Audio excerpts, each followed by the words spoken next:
Hey, welcome back. It's the Alternative Perspectives Podcast, the app 868. And we could check us out on YouTube, any one of our podcasting platforms, and we live on TikTok right now as well. So, today we're discussing, as we on TikTok, we're discussing little TikTok rabbit identity. Social media. Well, first of all, I'm Jude. Ronaldo. So Jude Ronaldo. You can address your rab accordingly. Right, and we're discussing that, we touch on some other topics and then jump into the World Cup. I mean, Jude is excited because his team is well, and I mean, closer. not only that. I mean, this World Cup so far has been is the best one in my memory, right? And it's just exciting, dog. It's just exciting. So I was real gears up to talk about the football. Now we go jump into with them other things quick and then we jump into the football because to me that is one of the hot topics right now. You know, worldwide, even in the States. Not so much in the States no more. Nah, still. Now that they're going. Nah, People still. care about the football. It still happens. I was listening to an interview Joe Rogan pod quite recently, and I'm honestly talking about the World Cup. Not in great, he was talking about the football, let's say, but he's saying is one, to him, he sees one of the greatest things of sporting events is having the world now, boy. No. And that's not something they would normally recognize. You understand what I'm saying? Yeah, but I mean, it kind of fall off the sports networks now, boy. Since the US went home, it's kind of fallen off of ESPN and Fox. I mean, it's Fox Sports still has dedicated coverage and they have a show, but I mean, if you watch a general newscast, sports newscast, and any one of the major sports companies, broadcasters, the World Cup kind of fall off. You'll see, like today, they'll probably have the headline about the game between France and Morocco. No, but the average person apparently, like they still have some interest in it, so which is not something we are accustomed getting across there. But we'll jump into all that later on. So I'll send you the video that NCW put out talking about the rap with the two girls. NCW, by the way, is a local kind of social media comedian. Yeah. Here in Trinidad. Well, they'll say kind of, the man would I don't know what it's called. I don't know what they call themselves, but they call themselves influencers, comedians, content creators. Yeah, Rachel Price had, take a little turn. At him now, boy, take a jab at him. Why? Trying to say he's not really a real comedian now, boy. And okay. Yeah, that caused some rap. Well, anyway, the reason why I said that was because I don't know what they call it, what they consider themselves. Meaning, people like him, whether they consider themselves comedians or content creators or influencers or whatever. So I was a kind of comedian. So, but he was pointing out a particular situation, and I think that there's a bigger discussion, but we will just look at the situation with that.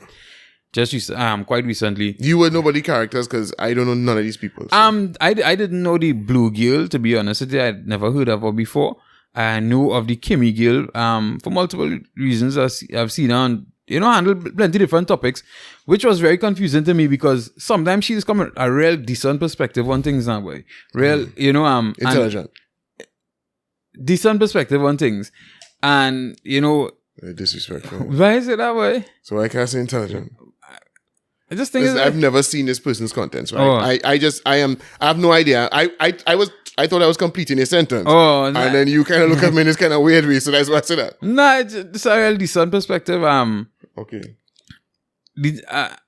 And sometimes when people really doing shippiness, she's a person who just call them off for the shippiness and that kind of thing. So to see her reach that stage in her back, so apparently these two people were on lives. Right? One was doing a TikTok live.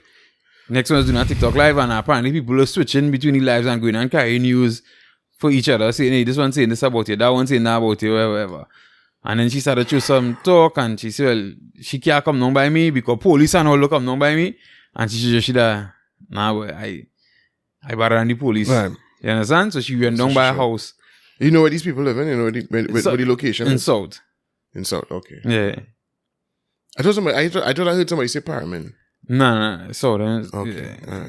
Yeah. I find it real strange. Police will come in Paramin. In Paramin. Well, probably. They're no 4x4s. So. Yeah, but you're not a vehicle. I was confused by that. Like, when Paramin get a bad. Yeah. But, I mean, so they went and the thing is, it's a real ticklish situation because I really understand that. You see all how much you have on social media. I am one of the people who will be willing to show up. I don't know if that's me some years ago. I hope I don't ever reach that point again. But that would have been me years ago. Yeah, well, all I'm out to have, look my hair. Yeah. You understand what I'm saying? Yeah.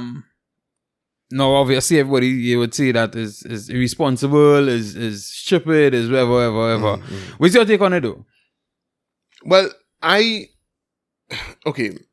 don't know what it was rapping over. I just seen what his commentary on it, right? And so I would just assume that it was jackassness that the whole thing was surrounding. It didn't start because they were discussing, Einstein's theory of relativity and somebody had an issue with their take on it, right? So I'm assuming it's jackassness that started the whole thing. So I found that I like the way he kind of led off the discussion about social media just degenerating into just pure fuckery. You know what I mean? Just jackassness. And so that's where I was kind of looking. I don't know these two individuals. I don't know what it was rapping over. I don't. No, obviously, if it's me, I wouldn't in this day and age. I'm not trying to test nobody gangster unless I know I have more than that. You understand what I'm saying? You can't lure me into that kind of assness. Like, oh, you can't come by me and I go show up by your house. I unless I know you and I know, there's no time to be G-checking nobody. You understand what I'm saying? So I wouldn't even come closer, but I wouldn't get into a rap with anybody on a social media, on a live on social media, or even back and forth text. I wouldn't do that. I wouldn't, that is not me. So I can't have any respect for anybody in this situation. But what I liked was the idea that he kind of, as a social media content creator, he was kind of kicking off the discussion about the awful turn that this social media thing has taken, and the way that, people have found a way to use a tool that could be so beneficial to so many people to just continue being asses, which is what they're doing. They're asses in real life and they're just using social media to be asses. The thing is, I don't want to fully agree that they might be asses in real life. I think this thing just could just now. Oh, okay. Sorry, I don't know what the rap was over, but from the description he gave, he come and he hear she cussing and this one is a bacchanal and a man thing and anybody there, you find that behavior was of sensible people? All right. So here's the thing. I think first of all, I think social media. Everybody might have a degree of narcissism in them. Everybody does, yeah. Right? And I think what social media has done is amplify it in some people. Right? And I think without social media, it would not have amplified that much in some people. You understand what I'm saying? And so that I don't want to say everybody, and I think social media itself could have brought out a side that if it was never here, it might have never come out. You understand what I'm saying? Well, okay. What I could say is maybe social media might have turned the dial up on your attention-seeking behavior, right? So you may have always, everybody likes attention, positive attention, right? Well, some people like negative attention too, weirdos, right? But everybody likes attention. But the thing is, how far would you go for it? Most of us who are even-keeled individuals, well-adjusted individuals, there's a line we wouldn't cross. There are things we wouldn't do just to get a like or a laugh or a round of applause or whatever, right? So social media might have turned that up in people's attention-seeking behavior. But I'm talking about, the way from what I saw, the way that rap developed, that's not two people who, in real life would not have engaged in that bullshit face to face. Right. You understand what I'm saying? Like, I'm not saying they're bad, No, I know. But in other words, even, okay, let's say we are content creators. Well, you see, the thing is, I feel, you see the girl who was in the house, I feel, if there was face-to-face, I feel she'd have never said them things. Right, yeah, but how the rap started, okay, if you and I are content creators, right? And let's say, well, this is alive now, but we're not interacting, right? But let's say there was interaction and somebody come and say, boy, somebody else watching all your thing and say X or Y or Z, how would you deal with that? I'd be like, okay, all right, whatever. Right? You go start to reach about the mother. Nah, I wouldn't. And then I wouldn't reach there. And who the girl bullying and because me and you are sense. That's what I'm telling you. So these individuals, for it to descend into that quickly, it means that that's their. And I mean, I don't know the people. That's why I don't want to. I kind of feeling awful talking about people this way. I don't know who they are, but I'm just saying from what I saw. The way that the situation was depicted, I don't think that was a sensible argument. That's the point I'm trying to make it. Trying to make it. It wasn't two people who had a real beef. Like, the thing start because this person physically harmed somebody that they know and they come on social media to talk about it and in the venting they get emotional. No, it sounds like it's bacchanal. Like it's so who man is by who and you know what I mean? To be fair, and I mean. One of the girl who was outside of the house, she put out a video the day after or something like that, right? And she was saying it was two things that make her reach that point now, right? As I tell you, I've watched content from her before, and I saw some bacchanal things, but I also saw a lot of things where, she calling on people who are doing shippiness, you understand what I'm saying, right? And apparently one of the things that was said, right? Is she was saying that the girl make a statement and say that her father, did a right, a Balenciaga boy, right, yeah, and right, that is one of the things that, and on top of that, I think her both parents dead, and she was, and the girl took some jabs at that boy, right. Now, I also understand that it have some people will know what is trigger you. Or will trigger somebody because I think they're familiar with each other. It's not like they're totally anonymous, right? To each other, they know each other. They're familiar with probably the circumstances and whatever the case may be. Because clearly, the person living, right?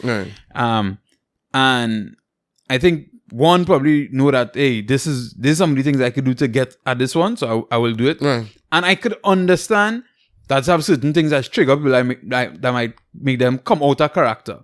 No, the thing is, boy. That's something I believe you had to be in control of. It come like the N-word, as I say. Right. If you know that's what it trigger you need to get in control of it. Okay. But I take your point. And as I say, I don't know how the whole thing developed. But it seemed, I got the impression that it was an argument that started over jackass thing. Now, let's say it was just an argument about I's a better content creator or you not funny or you this or you that, right? Whatever it is. And then the homegirl went there. And then homegirl showed up by her house. Well, that's a different story. Then maybe there was only one jackass in the story. Right. You understand where I'm coming from? Because as I say, I don't know how it developed. It seemed to me like it was trippy shit. You know what I mean? Trippy things, I should say, that started the whole vibe. I mean, especially if anybody else is be violently hurt or died, Yes, right? Yeah.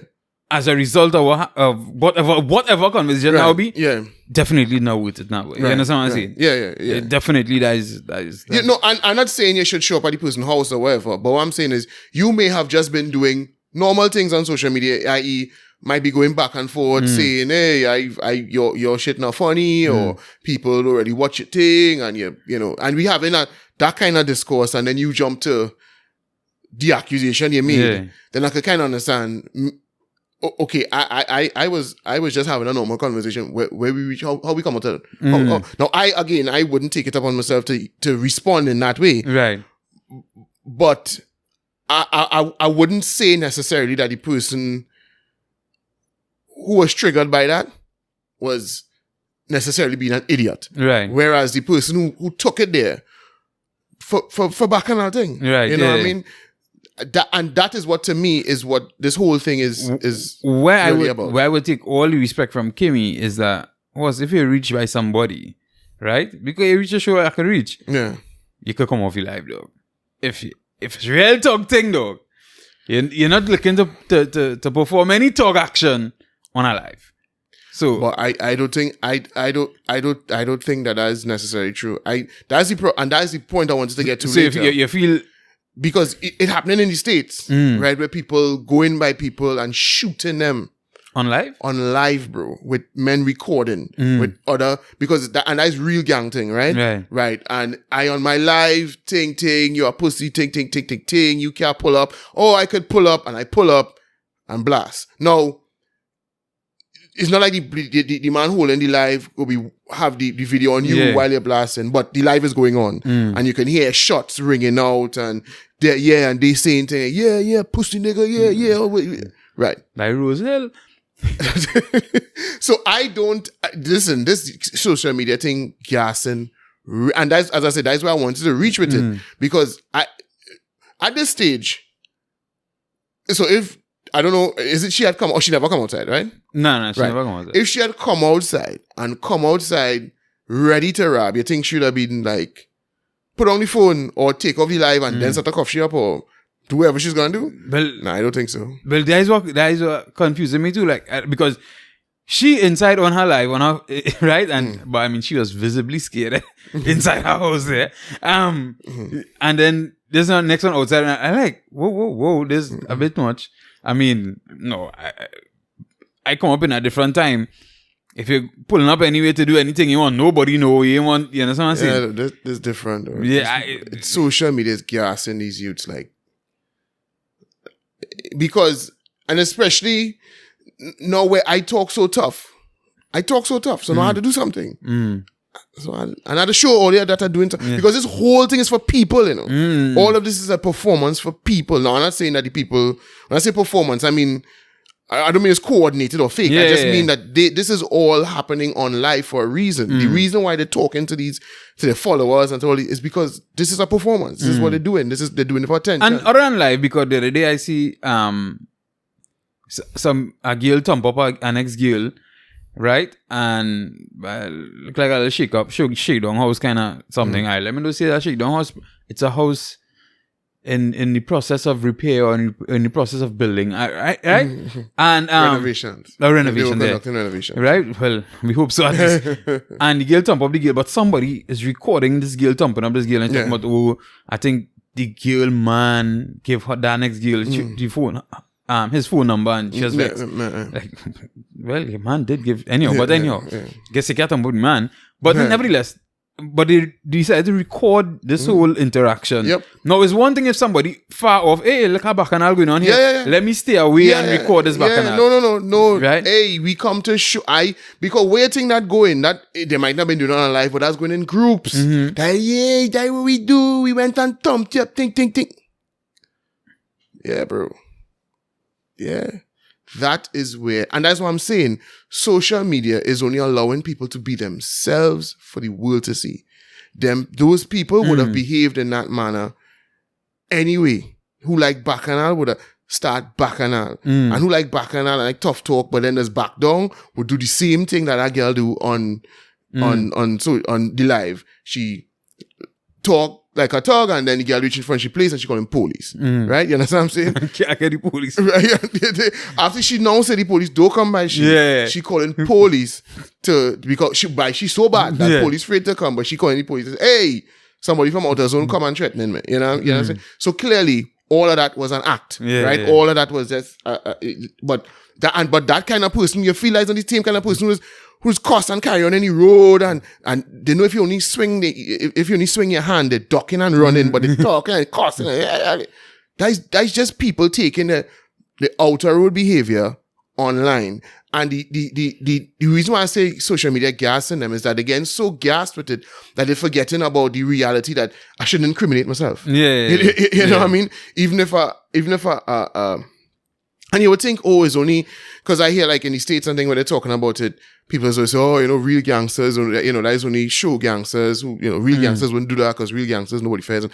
Dog, them in Chicago, dog, them fellas are real GDs and real OTFs and all them kind of thing.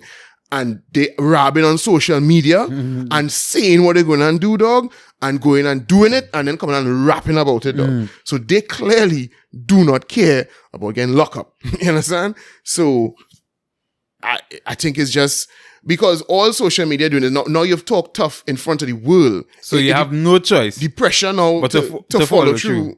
It's ridiculously high now. Now it's not just the men on the block who hear you. gun talking, and no, everybody here, you're gun talking, bro. How you gonna not follow through? So that is and coming back to what I was saying, social media is now being used as a tool to just further people's jackassery, as opposed to, as NCW was saying, it being used for people to build a brand. I know people do that. Yeah. But, and you see how he was singing in the beginning, how he's saying, like, if, the social media sap away all of his energy, he don't have no vibes. That's how I be trying to feel. That's how I be trying to convey to you. It's just so much toxicity and so much negativity on social media that I tell you straight up, dog, especially TikTok. I think I probably shouldn't say that while on TikTok. Yeah, especially TikTok is the greatest thing in the world. That's a joke. But I think TikTok, it could really suck away all the energy. I think it could. I mean, they have probably the best algorithm in all the social media platforms, right? So it knows how to get their attention. It knows how to manipulate all the emotions. You understand? The happy ones, the bad ones, the vexation, whatever. It knows how to trigger all.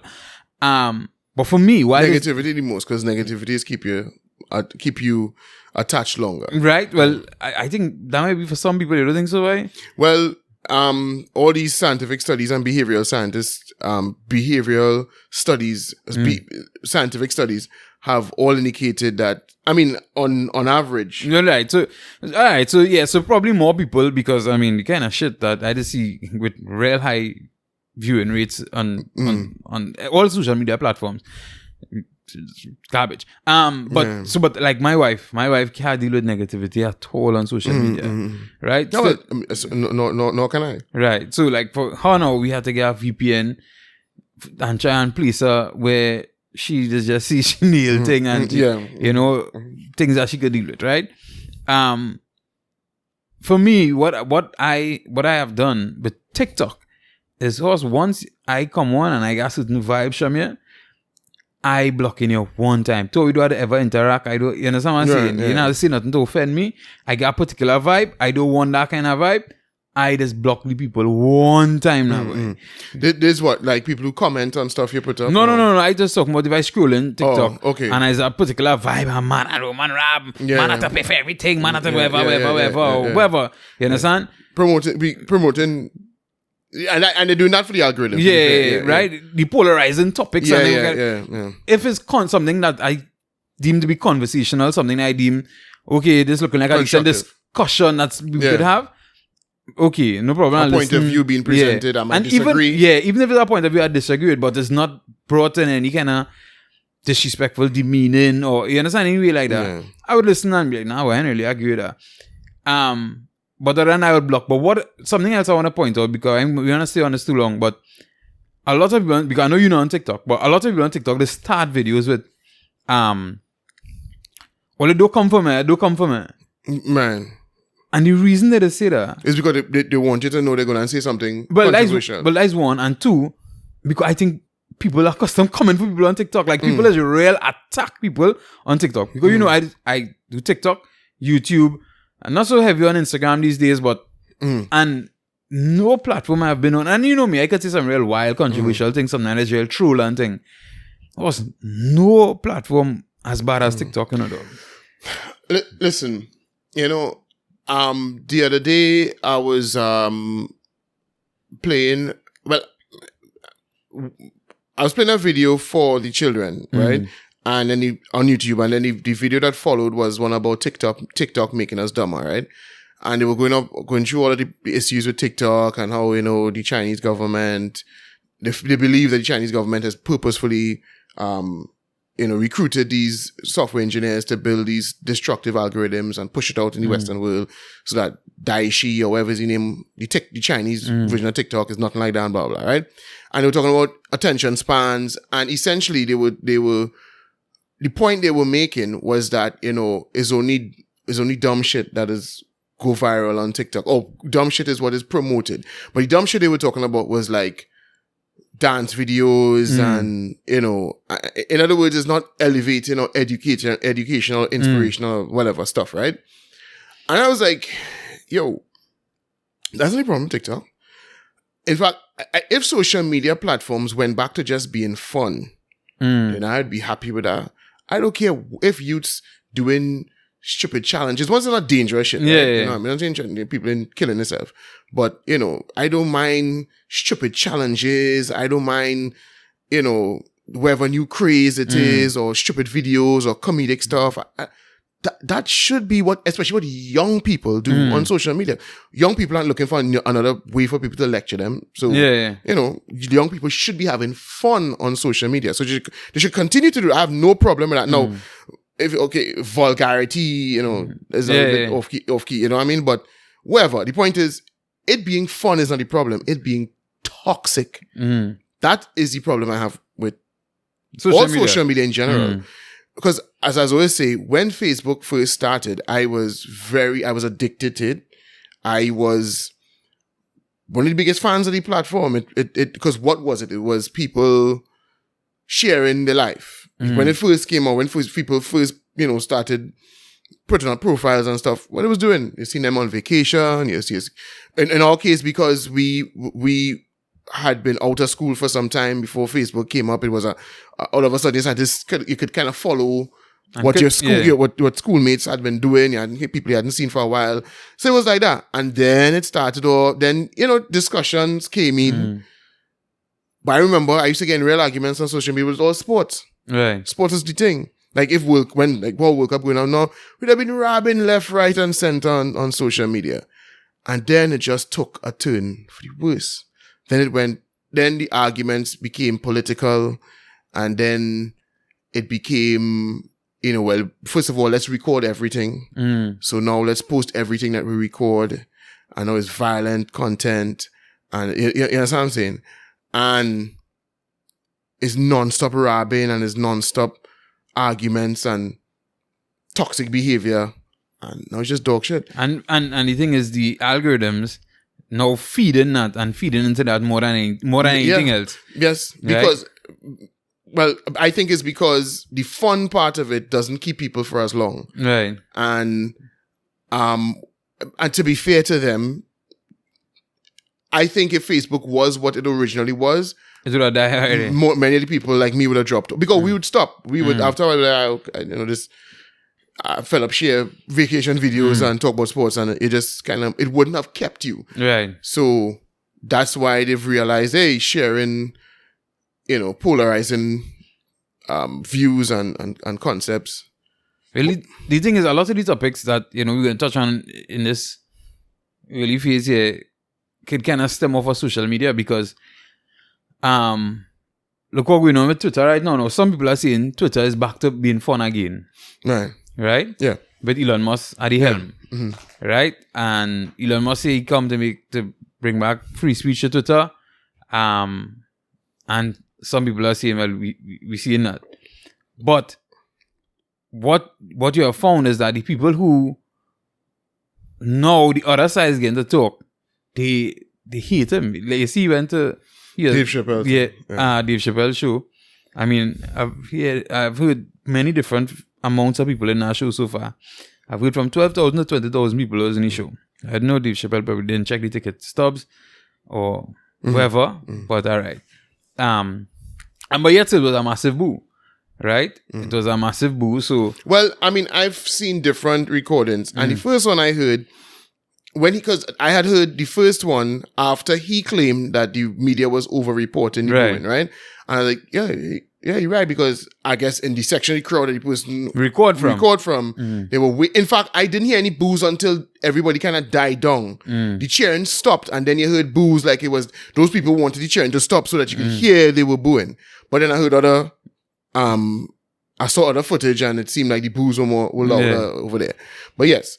But I don't necessarily know that's first of all, I was in San Francisco. Right, and you know the kind of people there. No, but that's the thing. And that's just to show because also, let me be real though, all this rap and all this feeling people have towards Elon Musk is a social media thing, you know.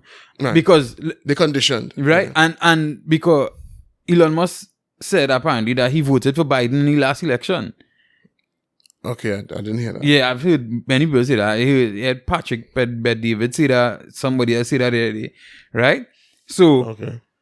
my thing is, okay, but because of this Twitter rap, and because mainly this Twitter rap, right? Like, but I mean Twitter big across. Well, not just Twitter. It's because he's been positioning himself as anti the particular establishment, and mostly people who in those crowds take the cues as to how they should feel about people, not necessarily from social media, but from the collective hive, right. And that is transmitted or communicated to them through social media. Well, right, and the thing is, as much as he might be anti-Biden, didn't he say he like this old dude who looked like Bernie you? Sanders. Yeah.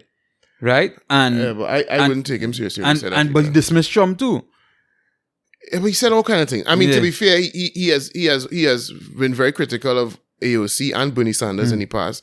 He's a billionaire dog. He's a capitalist. I don't think he's very fond of Bernie Sanders. So whatever he says that. But the point I'm making is it doesn't these.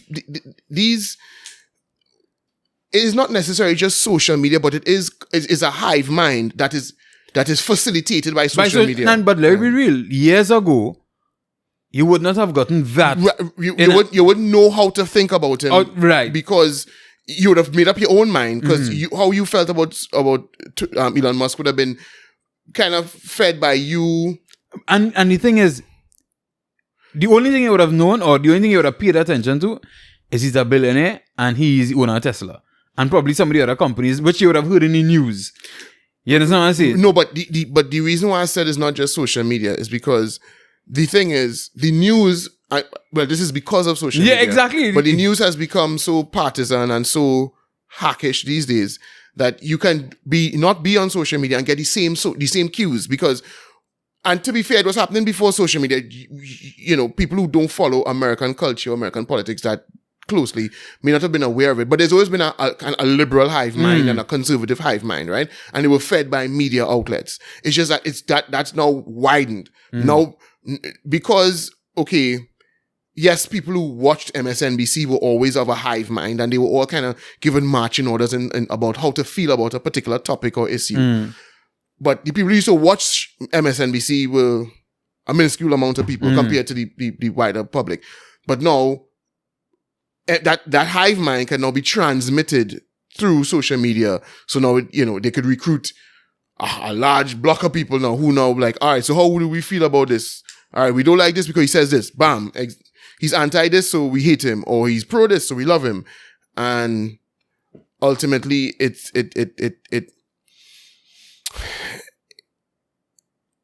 is facilitated, yes, by social media, because you couldn't get that conformity across a wide swath of people like that without social media.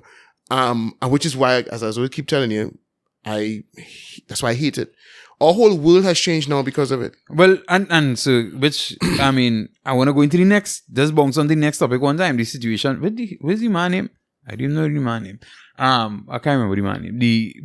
The journalist who went to Qatar, and he had on his rainbow jersey, but apparently he wore this rainbow jersey to represent his brother. Well, he wore the purpose of the jersey isn't different. Isn't one? I keep hearing people saying, "Oh, well, now I understand because of his brother," but that's the point. The point is, it was worn in protest of the Qatari But the thing is, the brother make it sound like. He heard the brother clip. No, the brother make it sound like, hey, listen, he put on this jersey and he went there to fight my fight. Does his brother live in Qatar? No. Right. So then he's not fighting his brother's fight. Right. So, well, he's not fighting anybody's fight. He went there for the purpose. That jersey was worn to virtue signal. Right. That's what it was worn for. And nobody in Qatar was robbing his brother. Even if they were robbing his brother, him wearing the jersey would have done nothing. You would know who he was if he didn't wear the jersey. That was the purpose of wearing the jersey. Right. But the thing is, what was the first thing he did when he bonks up any former resistance? He posted it. Right. Yeah. That's the first thing he did. You went to Twitter to post. Yes. And in my opinion, I mean, I might be wrong, but in my opinion, I think he went looking for that, if you understand what I'm saying. That was the point of the jersey, yes. So, and when I say looking for the opportunity, to post this on social media, to go to social media, to start up. No, to be fair, people, we are taking a very cynical view. But some people will say, yeah, that's what we went to do. But that was to raise awareness. The point of it was to shame the Qatari government because what they're doing is awful. Yes, that's true. But I don't think that he felt it would have necessarily shamed the Qatari government into conforming to his views or moderating their views. I think he was more concerned about the fact that he would now be very well known. Right. The social media. The clout. Yeah, the social media clout. Yes. This is why I think his profile was raised. Yeah. It was about for him. Right? And no, obviously we can't say if that's what led his death. Because all they say so far was sudden death. No, well, they said it was a heart attack. Right, due to aneurysm. Right? Which the reason why I stated that is that from all the medical experts that have chimed in, it in a way exonerates the Qatari government. For whatever reason, they feel like that could not have been something that could have been brought on by anybody, by any foul play. And I guess I'm not a medical expert, so I can't say. Right. But they didn't find no trace of poison or nothing like that. Right. And yeah, I wonder if that anything you could give somebody. Yes, I'm pretty sure that's something could inject somebody with the cloudy blood. I'm pretty sure, but anyhow, we not monetize anyway. So you go ahead. You continue. Yes. That doesn't mean they get him in Qatar. You could probably get him 2 years ago in your own country.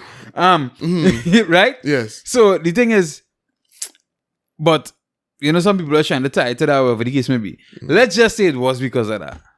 Let's just say the Qatari government, in retribution for his behavior, did that. Or a random Qatari, right? No, a random Qatari person can't do that. Can't. I mean, a random Qatari person might have attacked him in the street, shot him, killed him, stabbed him. But pull off something that could look like natural causes and no. An average Qatari person couldn't do that. Right?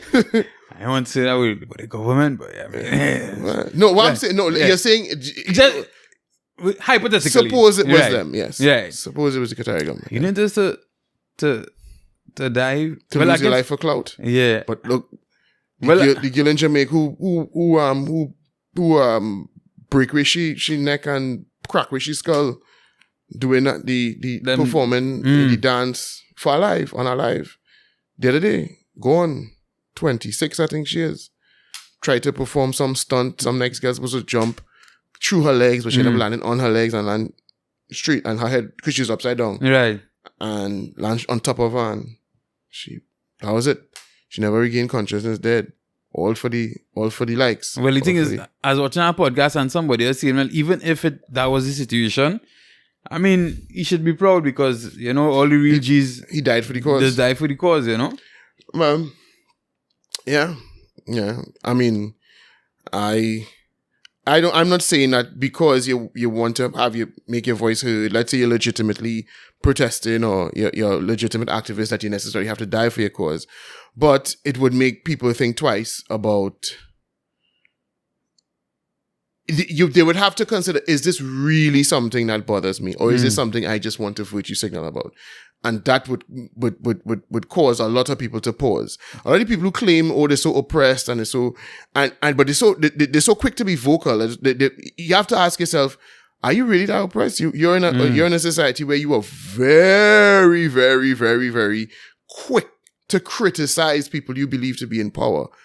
So are you really oppressed? Because if you lived in Egypt when the Muslim Brotherhood were in charge and you had a problem with them, you couldn't go on a live day in day, or you couldn't post on Twitter every day calling the leader of the Muslim Brotherhood a this or that or the other.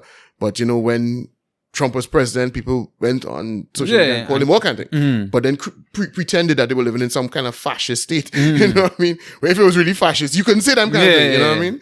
But but to be fair, I don't think that social media, people were doing publicity stunts like that long before social media existed. But they would have required or relied on the news to spread the news, right?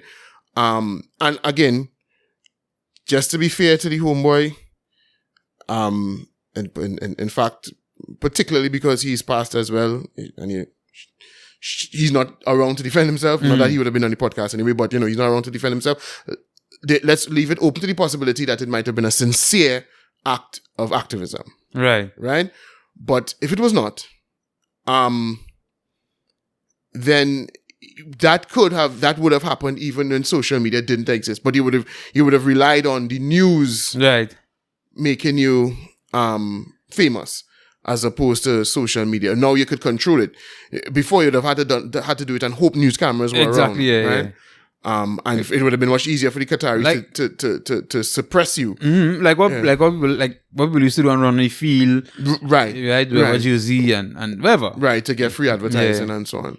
So that's what they would have done in the past. But I think it's Matt Wall or something. So is his name? So I can't remember. Yeah, But it appears that he did in fact pass away due to natural causes. It appears. Yeah. And I certainly, as much as we're joking around, I certainly do hope that that's what it was, in the sense that I don't want to believe that that's how the Qataris would deal with that kind of dissent. Now, they have their reputation, but to deal with dissent in that way, I think. Yeah. And but I honestly think they're brighter than that too. I mean, because one, he is a journalist. Two, because of the scene that kind of take place before. If you understand, there's no random people that pull out the stands and nobody going to notice now. If you understand what I'm saying. And to be fair, in 2022, there's nobody who would go unnoticed.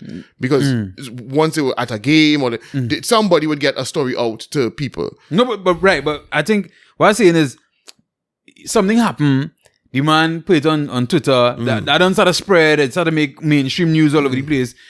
Well, it just means you had to be more careful. Well, and for you to jump out yourself at that person, you had to be you had a real door chaos, or you're just really careful. Now, as I said, the people, all the medical experts are talking as if, well, all right, this exonerates any involvement of any of the Qataris or any foul play. This kind of rules that out. So, as I say, I defer to them. They apparently have satisfied that what happened to him could only have come through natural causes.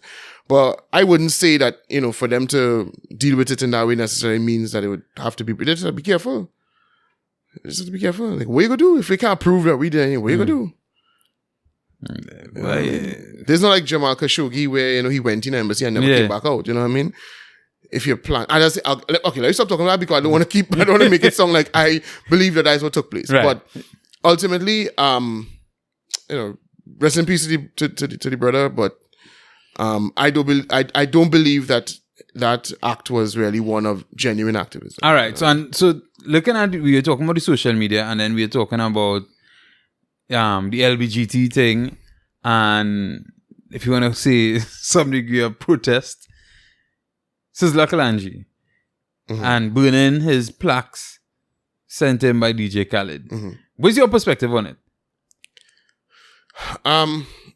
Well, first I want to say that the way people were carrying on before the engineer Sadis come and talk,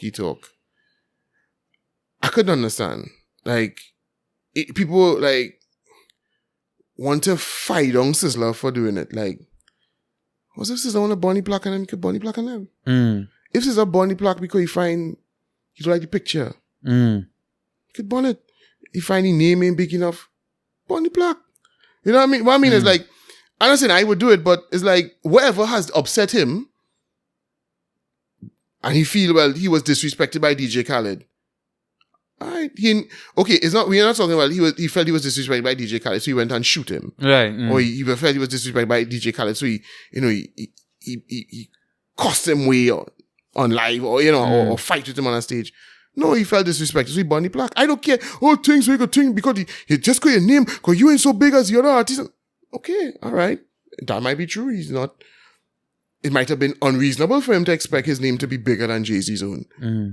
But who cares? Sizzla feel offended, so he burned the plaque and then my thing is, But why we have to record this and record the whole thing and I mean, some people are saying DJ Khaled is a very, and we were saying it from the Breakfast Club, DJ Khaled tends to be a very open person. So if he had any issue, he could have reached out to DJ Khaled and...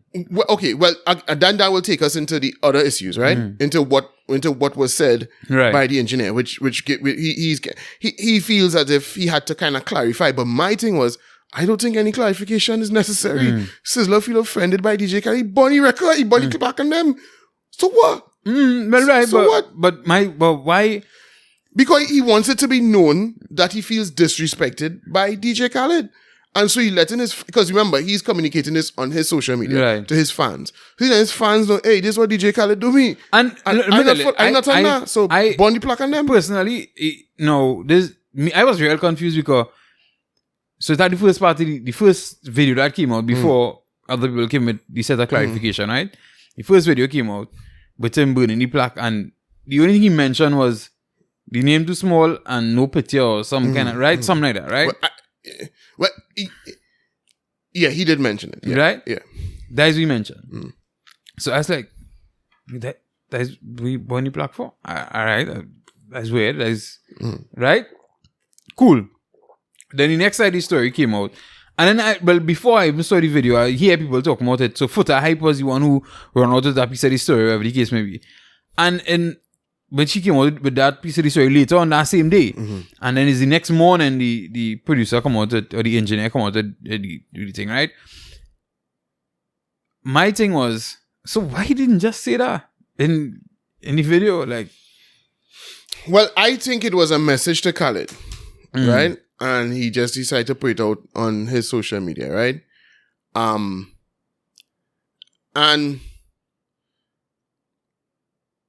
so he feels in his mind that DJ Khaled knows why he's doing this. Oh, okay. Right? Now, you might say, why wasn't that even communicated? Or he could have said, Khaled, you know what you do, or whatever. But, I mean, let's not act like Sizzla is a communications officer expert, right? And the man and them who was helping them bunny black and them, none of them fellas had PR training, right? So it was an impromptu video, and so they do that, right? And I personally am glad that nobody has gotten him to say anything yet, because I find Sizzla is a big enough artist to be like, I bunny black. Fuck that. Alright, so I don't explain myself to you. My thing is, I think this is how I see it. I think the level of quote unquote disrespect, why that is important to me, what the disrespect might have been, is because, and now this is a issue I've been having with Sizzla as an artist, right? You see Sizzla in the earlier days, the Black Woman and Child, the Tilly Soil, that Sizzla. I really like that version of Sizzla, right? Then Sizzla turned into what he turned into in the later days. And I would have felt very... I don't think Sizzla turned into anything. I mean his music transformed. But I don't think his temperament ever changed. Well, the thing is, to be fair, I don't know what he was like, what his living was like before the hype. But I have brethren who went Jamaica to cut played by Sizzla and they're like, dog, this man is operating like there's Pablo Escobar. The whole compound and a compound and is it's real people inside. And they went in and find guns and things like that before. Yes, right. So now I don't know when you're singing tempting Black Woman and Child. That's what I'm saying. I don't think his temperament ever changed. I think his music changed, but I don't think his temperament ever changed. When you get word of his upbringing and that vibes in that part of Auguston, he was always that. He was just, because, I mean, let's be honest, a lot of the Rasta thing, even in somebody, the Bobo camps you might find, ain't as love, peace, and happiness as you might want to feel in it. You know, I mean, even here in Trinidad, I'm talking about. So, I don't want to speak out of turn, but I want, the point I'm trying to make is that I don't think we should ever feel that was not an element that he would have been a part of or wrong or you know what I mean? And like there's some brand new Sizzla that he only become this when he get musical. Not really. I don't think so. Especially when you listen to the early music on Exterminator, he had a kind of bad boy Rasta vibes to him. A real kind of a rebel vibes to him now, boy. So I don't think his temperament changed. I just think his music changed. And you heard more of not just violence but slackness involved in the music.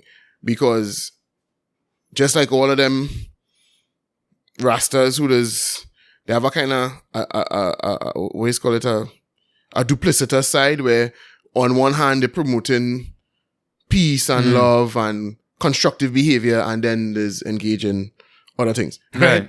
So he's no different to the rest of them. That's the point I'm trying to make. So as I say, from his music, I felt like, or I believed that, he was a simple, cool, righteous, you understand what I'm saying? He's a man who might have been the first man looking to make peace, right? And in one war, that's what I thought from the music that he was putting out back then. But you find that as a war thing? What is that?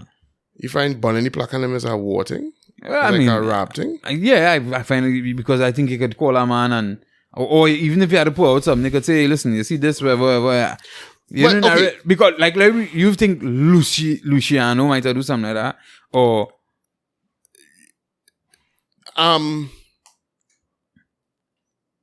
yeah, serious, yeah. I think he could have easily done that if he felt. No, I don't know if what disrespect, what happened between Khaled and Sizzla might have vexed Luciano, but I could have seen Luciano getting vexed and Bunning Plaques if he sent it to. Because remember, that is a kind of another part of the Rasta thing is, standing on principles like they don't disrespect. Because they keep saying they don't disrespect Rasta. They don't disrespect Rasta. You know what I mean? Now, if it is what the engineer is saying is that there was things that wasn't right, and they try to deal with it, they reach out to Khaled and they find, well, boy, Khaled's still disrespecting, or Khaled's still not addressing the situation, and then they send he's like, so in other words, if I telling you, hey, things ain't right, and you really sort it out, and then they send my plaque too, like, what, dog, I tell you, these things ain't right, you know what I mean, and they send my plaque and my name small, and, hey, me going through that, and then he just used that as an opportunity to, and the fact that he take out the child picture and all that is, because he ain't talk no fighting words. Yeah. He ain't tell Khaled come to Jamaica, X or Y or no. He just Bunning Plaques, and I don't see that as no. That what I'm saying is this kind of demand that people have that he had to address it and explain himself like. No, the man ain't do nothing to you. He ain't do nothing to Khaled. Don't get me wrong. I think. For the regular man on the street doing it is one thing, but I think when people look up to people in a particular way and a particular light, people might have certain expectations. And but I don't. I don't see that as clown behavior. Like if Sizzla done a live and has a cuss bad word and thing and threaten and gangster talk and thing, then I'll be like, yo, what's really going on here? You know what I mean? But he sent plaques. He's not pleased with the plaques. He burned the plaques. That's that. I said, don't disrespect Rasta. Well, and I guess to be fair, Rasta is born on kind of thing. Yeah, and that is the thing we born. That was saying earlier. I saw Rasta, that in the whole Rasta thing is standing on principles, and when we do the things we don't like, we burn them out. So he literally burn the plaques. You know what I mean? And so the engineer is saying that there are other aspects of the business relationship that didn't seem to be going well. Credits that weren't coming through. He was saying that if there were misspellings in the credits of the album, that you can't seek royalties. I'm not so sure about that. That doesn't make sense to me. But okay, I'm not involved in the music industry, so let's take that as a given. So we're assuming that is money they're playing with on Sizzla end. Right? Because you're not addressing the credit situation in terms of crediting him properly by having his name spelled correctly. You're not addressing that. And he said one or two other little things. And then it's on a plaque. But so you hear about the thing where they claim is somebody from the LGBT community. Yeah, in the song with them and Capleton and them, right? to be fair, I don't know that. I think that might have been one of the things that might have bothered Sizzla, but I don't think that is what would have caused because that. but you hear when you say apparently, I heard two people talk about it when you see for the concert here the day. You know, a person should ask us Chotty. He talk about an hour that LBGT thing apparently On the stage? Yeah, Saying what? like burning it out now. Okay. Can't call Chotty. Cannot Chotty when he show. And like people weren't pleased. Yeah, two different people tell me that. Okay. People weren't too pleased about that. And well, to be fair, Sizzla, and that's why I don't feel it. When I say I don't feel it was the thing that would have gotten me most angry, however, is that he not afraid to say that. Like he has said on numerous occasions, listen, you could ban me from wherever, you could stop, give me visa, I could stay right here in Jamaica, bro.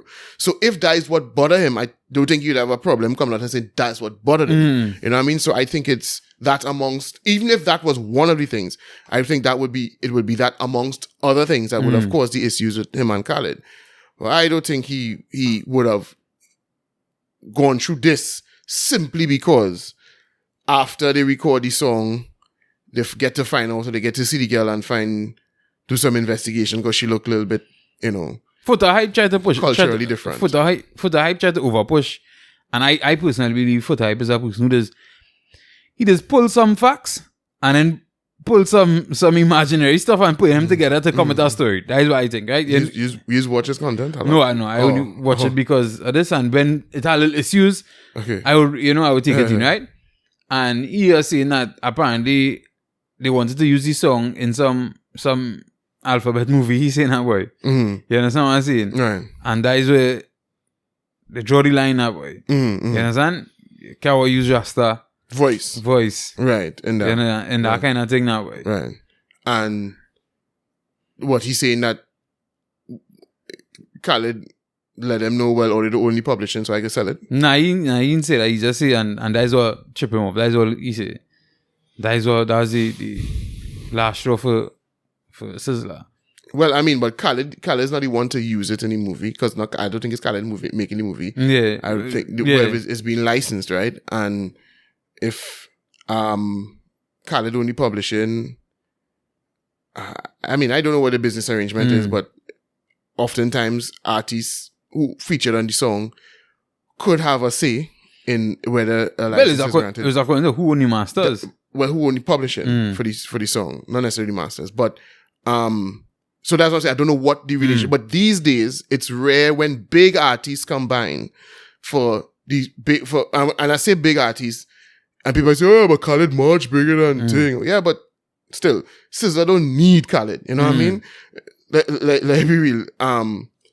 So normally on them, when artists on that level come together, it's very rare, from what I understand, that you will have a situation where one person only publishing and could do whatever they want with the song. You understand what I'm saying? Now, it might, some person might have, that one person might have licensing rights. You might say, well, I own the licensing rights to the song, and then, well, if it's used, you will get your royalties, you will get your money. But I might be able to say what happens to the song. Well, maybe that might be the case here. But from my understanding, it's very rare where big artists would come together and just one man own the full rights to the song, and everybody else has to get paid for the verse or pay for the thing. That used to happen a long time, but now that men get business savvy and people realizing, well, I bring in value to this thing, because Khaled wanted that vibe on his album. You know what I'm saying? And so he had to go to them fellas. He couldn't go to any other artist to bring that vibe to the thing. So I don't know, but whoever vexed Sizzla, dog, he didn't get violent. Touch the thing now. Oh yeah, he didn't get violent yet. Well, right, he didn't get violent. He didn't promote violence. He just said he just Bunny Plaques and them. So let's just love Bunny Plaques and them. Is he Plaques? They belong to him, you know? Well, yeah, I guess so. they belong to him. They were sent to him. He didn't go in Khaled mansion in Miami and steal it and burn it. You know what I mean? Khaled sent him the things, and he's like, nah, I don't want that. Don't go through that. And on top of that, he say, Nah, don't disrespect the youth. The youth innocent in this. Don't disrespect the youth. And he called, as a matter of fact, he said Assad is the boss. So he's still respecting him, giving him man's son full 100 hype, full 100 respect. Just burn you. I cool with that. But we want peace, you know? Peace. Anyhow, before we move into the football, I was just saying, this year Morocco and them breaking world records right now in Trinidad, the crime. I think right now it's safe to say that we have Morocco breaking world records in Trinidad. No. That's it. Say Morocco breaking world records, right? In the World Cup, we breaking records here in crime. They're breaking world records? They're breaking records. Oh, you mean they're becoming the first African nation in semi-finals? Okay, all right. Yeah.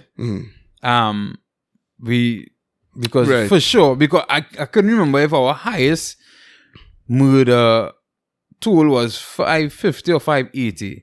I couldn't remember which one it was. But we passed 580 now. We passed 580 now. So I know for sure. We had but I mean, but we were saying that since about a month ago. That it would have. Yeah. You know? We were on course to hit 585. Right? We're on 582 now. Yeah. So, well, 583. By the time we end the podcast, we'll be 584. Right? But what I would say is that no matter what, it is a very, it seems to be under control. Because the acting or pretending commissioner of police, right? He's going on vacation and he say, he think the TTPS could handle it while he goes on vacation. Handle what? Well, I don't know what they could handle, because clearly it's not crime, right? Clearly it's not crime. They could handle themselves, right? The police force ain't go collapse while he's gone. I would be pretty sure of that, right? So what means that they could handle what? Handle. I would assume it's handle themselves, because clearly it's not a crime, right? So what we thought prior to that they were like little children, and once he leaves, the whole thing just collapses. I don't know. Why does that a talk? Like, why does that a talk? Listen, I know he don't want to say that, but he just feel he had to say something. Why else? Just go on vacation. Go on vacation. We had to talk for. We had to make an empty statement. And all I could do is give people like you and I, think they laugh at. Yeah, think they laugh at. We're saying already, while they're gone, the country will be in good hands. They're in good hands with you there. So shit it, man. Go on your vacation. There's only so much you could do. Okay, fine, I get it. But before, as you brought that up, I was talking to elderly gentleman this week here, and I want to get your take on it. I want to say elderly. He was 60s, early 60s. I seen this citizen, man. Anyway, I shouldn't say elderly. Older gentleman, right?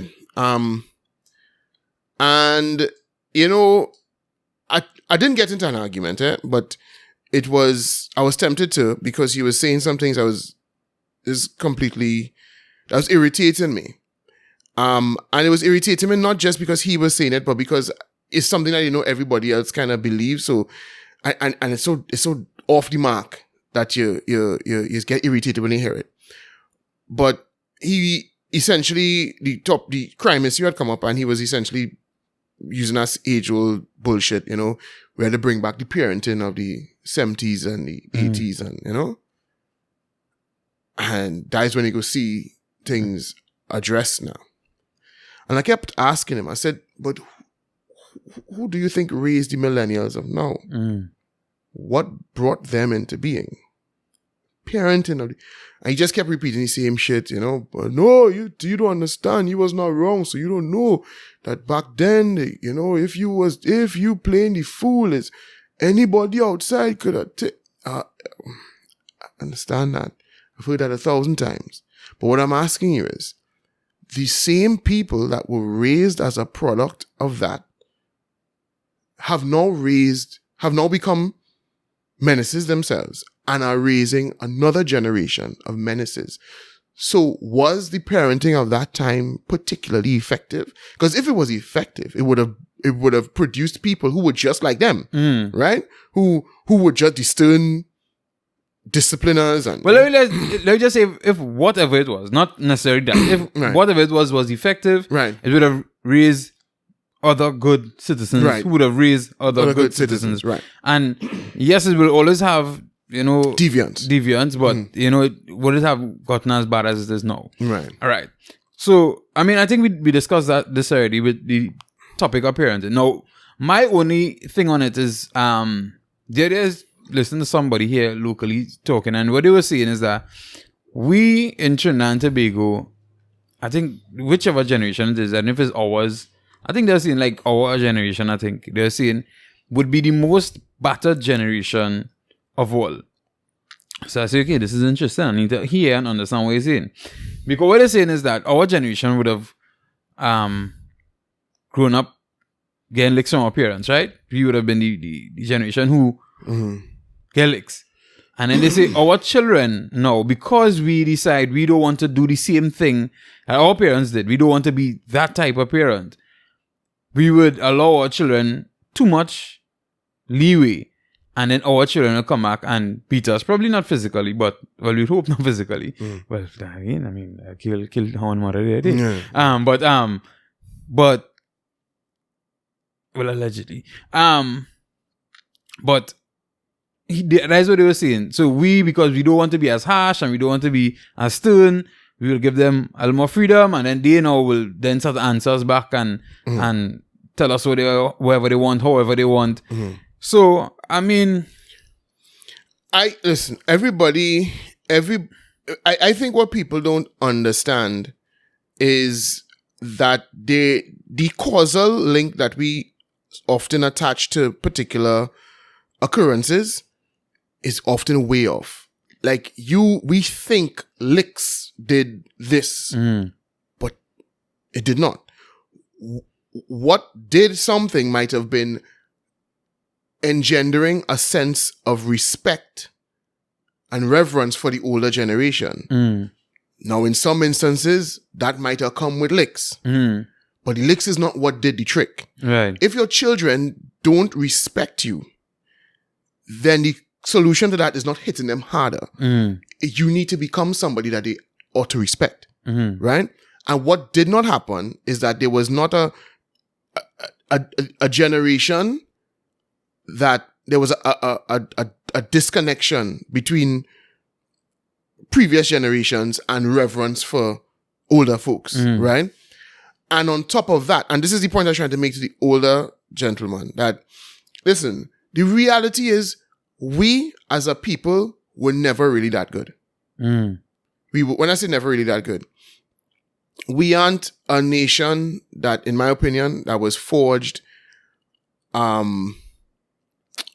with a solid moral foundation and a solid foundation when it comes to values. In the way that some people might talk about Japan, right? You know, look at Japanese culture. And I'm not saying that there aren't deviants in Japan. I'm not people saying that everybody in Japan is perfect. But you look at certain elements of Japanese culture, honor, respect, discipline. Those things are built into the fabric of that nation and that culture.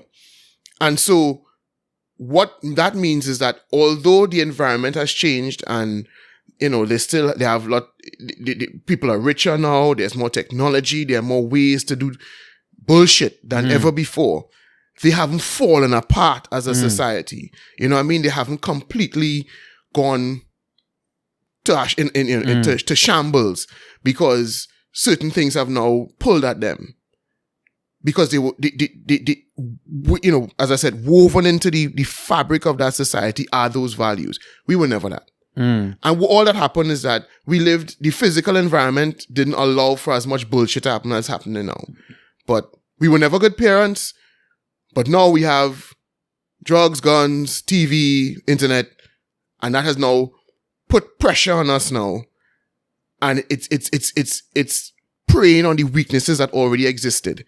You understand what I'm saying? So we never had any great moral foundation. We just didn't have none to teeth. But as soon as money started to flow in, the corruption went wild. You understand what I'm saying? We were probably never a particularly industrious people, maybe. And now that there are all sorts of different ways to waste your time, we just fall in prey to that. You understand what I'm saying? And so it's the same thing with the parenting. We were never good parents. We never really provided guidance and as I say, we probably never the older generation probably never presented themselves as a generation to be respected by young people. But now that we've been invaded by foreign cultures that promote certain types of behavior, all right, now you're seeing the fruits of that. Now you're seeing, well, this is what happens when you kind of build your house on sand. And now we scrambling thinking, but because the point I'm trying to make to him is that we ask how the crime reached this way, but look at the people. Look at who we are as a people. And the thing is, this is what I've been saying a while now. I've said it on TikTok. And when you watch the things that people are willing to do on a daily basis in the everyday living, right?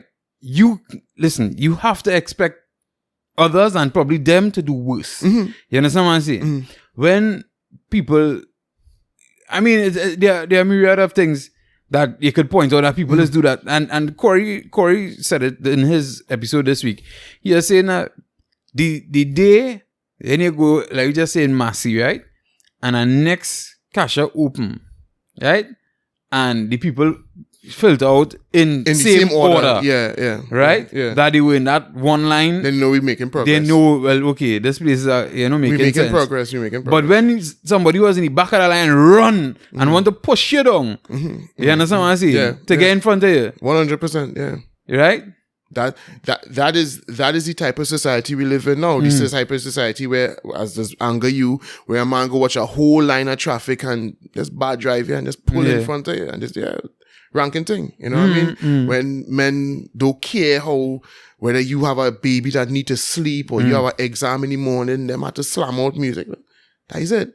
You know, when you go into the beach and you have a family there and you just come to have a decent old time and, you know, them decide to have a zest on the beach and they see your little youths there and they don't really care. As a matter of fact, my youths there involved in the zest. You understand what I'm saying? What you expect to come from this place? What do you expect to when people with those sorts that disdain for discipline and that disdain for consideration and them kind of thing, when are people like that, and now you have money falling from the sky to teeth and you have guns coming from South America and you have, you know, all kind of off-key things on the internet that you could learn to do and behaviors you could and activities you could get up to, we expect to take place.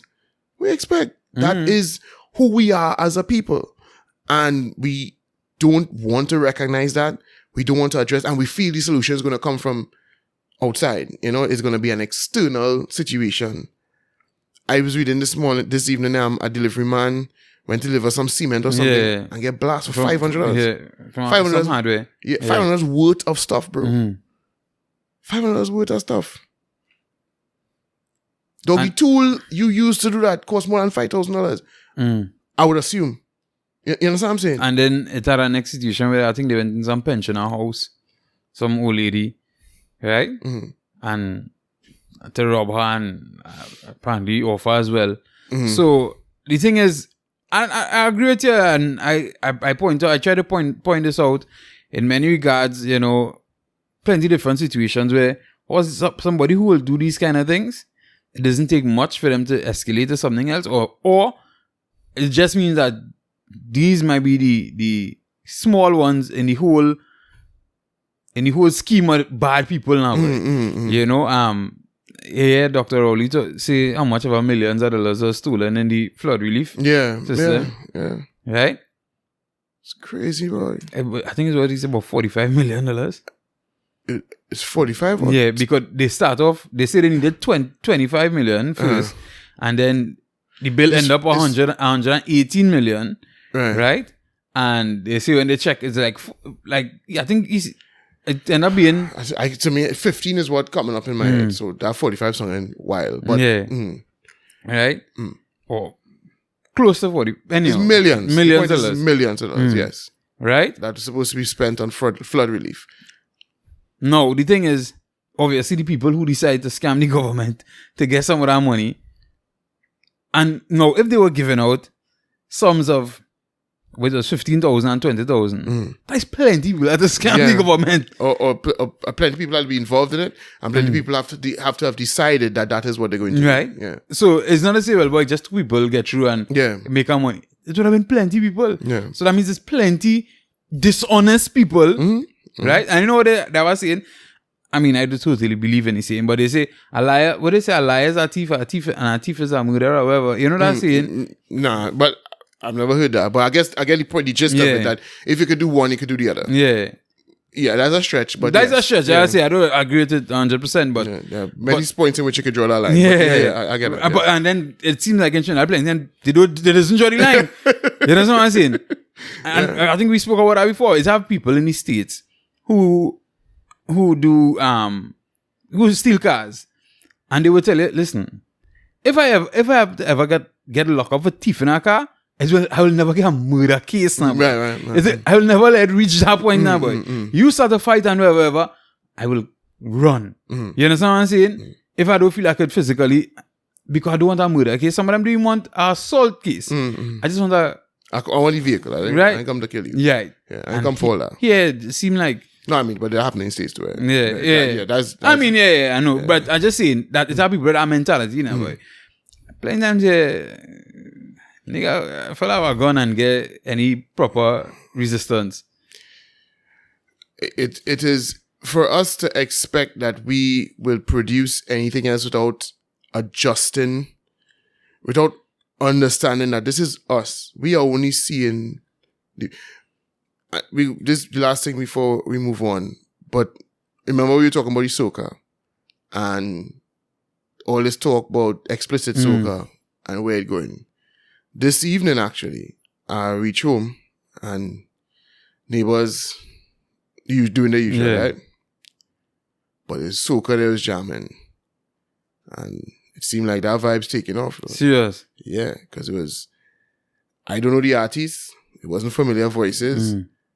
But it was, it at first I didn't notice it was soca because the bass was so heavy that, you know, custom bass and hard bass and soca don't really go together now, boy. At least heavy bass rhythm patterns already come with soca. But it's only after a while when I actually, because I just hear noise, so I just tune out. But when I start to tune into what I'm hearing, because I'm hearing the effing and the nanny and the, you know what I mean? So I'm hearing that shit. And I tune in with that.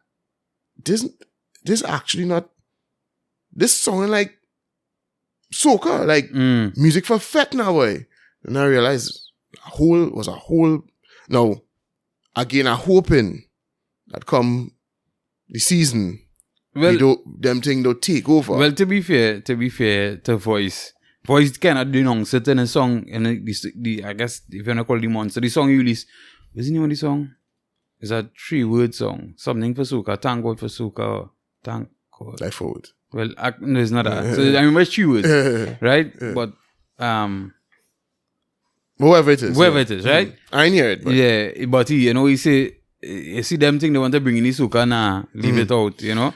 Well, I hope they could stand strong, but he ain't gonna be able to do that on his own. It's gonna be the DJs. Well, the thing is, he is one of the most influential people in soca, I believe, right now, in terms of connecting with the DJs, in terms of right. But once men like what's his name? Young Brother.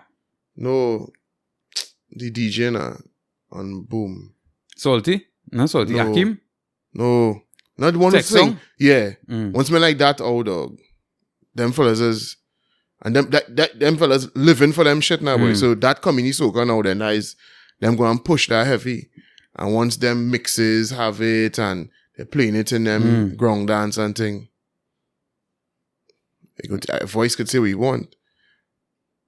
If because I mean when you listen to the trajectory of the Trinidad, well, the Zest music, Trinidad too, but the Zest music is like the more vulgar, the more retarded the song could song, the better. It's like it's almost as if that's the point of the music now.